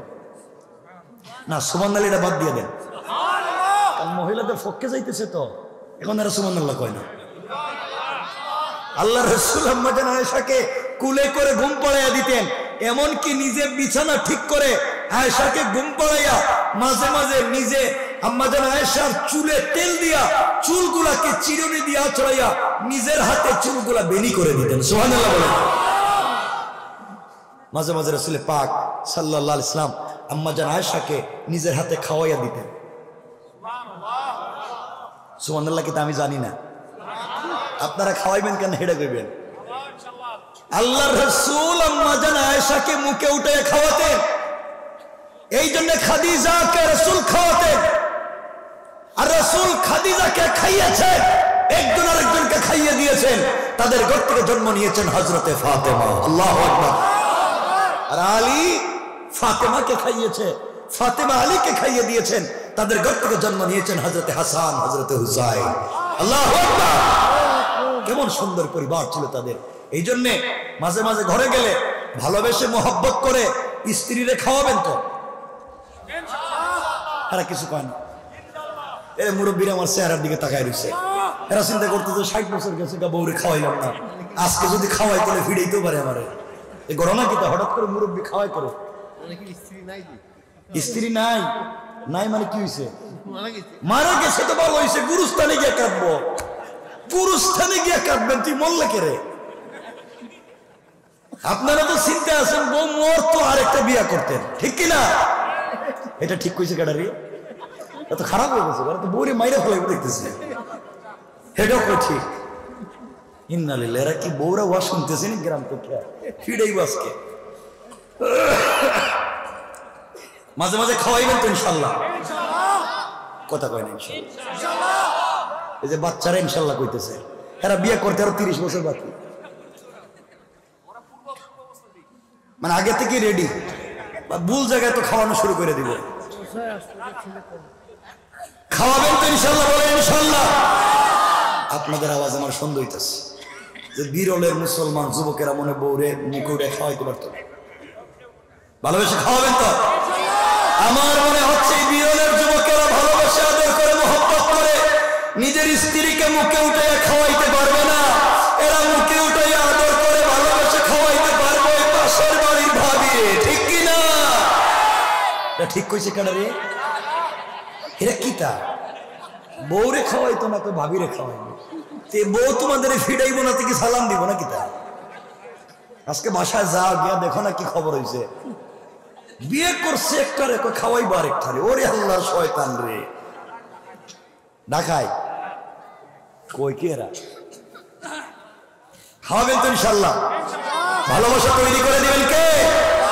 আমার রাসূলের ঘরে ওয়াইটু নাই, আলমারি নাই, এয়ার কুলার নাই, এয়ার কন্ডিশন নাই, টাইলস নাই, সিরামিক নাই, কিন্তু আমার রাসূলের ঘর প্রেম মুহাব্বত আর ভালোবাসায় ছিল ভরা। এই জন্য রাসূলের ঘরে আসতেন স্বয়ং জিবরাইল। আল্লাহু আকবার। আমার বন্ধুগণ, কথাগুলো শুনেন।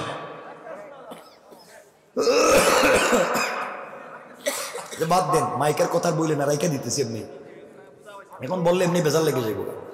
কারণ আমি এভাবে ওয়াজ করি না জিন্দগিতে, যেভাবে আজকে কথা বলতেছি। শুনেন, মাঝে মাঝে খাওয়াবেন, বলেন ইনশাল্লাহ? সবাই বলা লাগবে। মাঝে মাঝে বাসায় গিয়া, মাঝে মাঝে বাসায় গেলে আমাদের আম্মা জান আয়েশা বলেন, আমার জিন্দেগিতে রাসূলকে সালাম দিতে পারি নাই, বরং রাসূল প্রতিদিন আমাকে সালাম দিতেন। এত আস্তে কয় সুবহানাল্লাহ। আম্মা জান আয়েশা স্ত্রী, রাসূলে পাক স্বামী। তো রাসূল সালাম দিয়েছেন আয়েশাকে, এর অর্থ স্বামী সালাম দিয়েছেন স্ত্রীকে। শিক্ষা হলো আপনিও ঘরে গেলে সালাম দিবেন বউরে। ঠিক তো আমি জানি, আমি তো মিথ্যা কইতেছি না। আপনারা ইনশাল্লাহ না কইবেন? হেরা কই ঠিক? ঠিক তো আমি কইতেছি। ইনশাল্লাহ কোন সালাম দিবেন তো? সালাম দেননি? সালাম দেননি? স্ত্রীরা সালাম দেননি? ও আপনি কি তো একজন বিয়া করছনি এত মানুষের মাঝে যে একজন সালাম করছে, বিয়ে করেছে? সালাম দেননি আপনারা বউরে? দেন না কেন? দেন না কেন? যারা দেন না আপনারা দেন না কেন?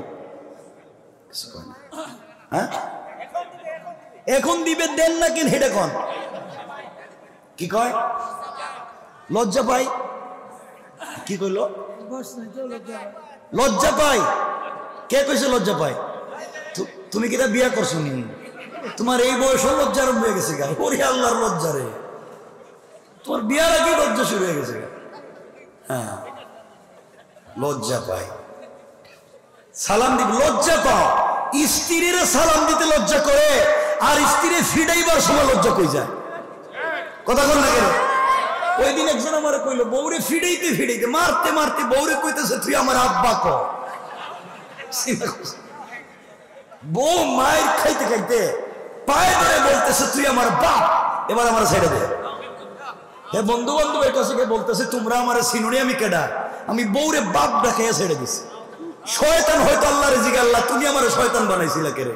আমি তো জিন্দেগিতে বউরে বাপ দেখাই নাই। সালাম দিবেন বলেন ইনশাল্লাহ? সবাই কয় না ইনশাল্লাহ?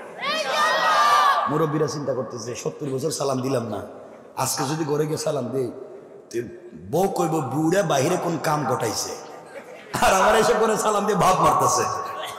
সালাম দিবেন বলেন ইনশাল্লাহ? সবাই বলেন ইনশাল্লাহ? আর যারা বিয়ে করো নাই ইনশাল্লাহ কিতা? তোমাদের ইনশাল্লাহ কিতা এটা কও? তোমরা তো রাস্তাঘাটে যা শয়তানি করো, যারে পাইবা তারা সালাম দিবা। আর আজকালকে তো আমার মায়েরা বলে, বোনগুলো তো অনেক বোনগুলো খারাপ হয়ে গেছে। এরা যেই ছেলে নামাজ পড়ে দাড়ি রাখে, এই ছেলেরা তার বিয়ে করতে পছন্দ না। কথা বলেন না কেন? যেই ছেলে নামাজ পড়ে দাড়ি রাখে, ভালো পথে চলে, রাস্তাঘাটে সালাম দেয়, হেরে তার পছন্দ হয় না। যেই ছেলে গাঁজা খাইয়া ফেন্সিডিল খাইয়া বাড়িতে গিয়া বাপরে দুলাভাই ডাকে, হেরেই তার পছন্দ। ঠিক কিনা? কেন এটা করো করে? এটা কই ঠিক?